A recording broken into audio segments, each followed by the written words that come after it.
Wow! Come on, groove it over.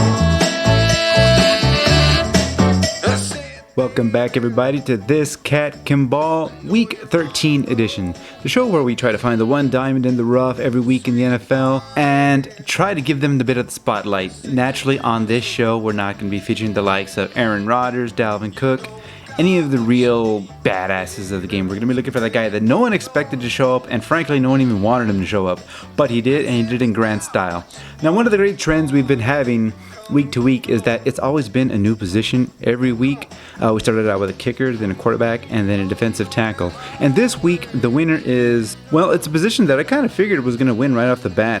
You see, we had two going in, and either position would have been the first of their kind. The second place person who put up a good showing, but was just eked out, is the Houston Texans receiver, Keke Coutee, who had an outstanding game this week. Now, he went up against the Indianapolis Colts, and he had 8 catches for 141 yards and even contributed on kick returns. Now, when you have that kind of production, it's easy to say that, well, this guy is doing a great job. In total, he accounted for over 220 total yards.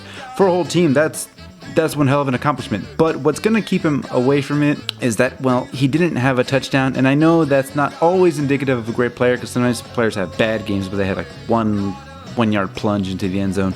But no, he didn't have a touchdown, and he's been in the league, I think, 3 or 4 years now, and he's had decent enough seasons. Not amazing, but the fact that he's hung around in the NFL on an NFL roster kind of takes away from that. So the winner is the New York Jets running back Ty Johnson. This is really great to see from someone like the Jets, because at the beginning of the year, it was pretty much set that Le'Veon Bell was going to be the running back. He left town. Maybe it was going to fall to Frank Gore. And no, it went to this guy who was undrafted out of Maryland, hung around with the Lions last year.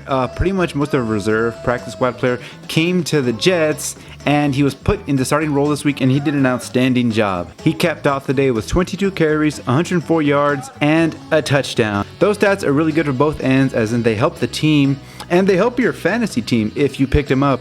You probably didn't, and I don't blame you. I didn't have him. I don't know anybody who had him. But he did a pretty good game. The most impressive stat to me, honestly, was the fact that his longest run was 16 yards. And you might say, well, that's not that great of a run as is.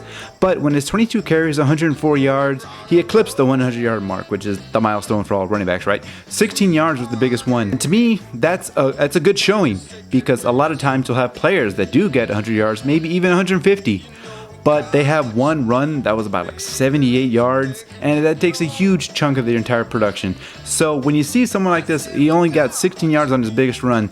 That means out of 21 carries for the roughly 88 yards left after that 16, he was really chipping away on a steady level. That's great for the entire team. So he's going to be taking home this award as the first running back, which is something, because like I said, I really thought the running back was going to be a position that's going to be in the running for week in and week out, right? But he's the first one to do it, and he has another first distinction, which is a little unfortunate, but it was bound to happen, right? He is the first player whose team actually lost. If any of you caught that game, the Raiders and Jets, you know that, well, the Jets blew it on the very last play of the game. You know, it was very salty, and the defensive coordinator ended up losing his job for that one, and kinda rightly so. So that keeps the Jets out of the win column. But Ty Johnson did get his own accolade.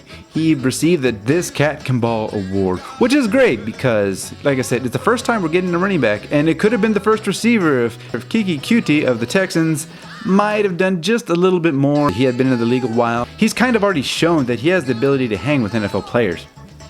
But yeah, Ty Johnson, kudos to him for showing everybody This cat can ball, man. So that wraps up week 13 for This Cat Can Ball. Hope you enjoyed it. If you liked it, tell a friend. If you didn't, tell an enemy.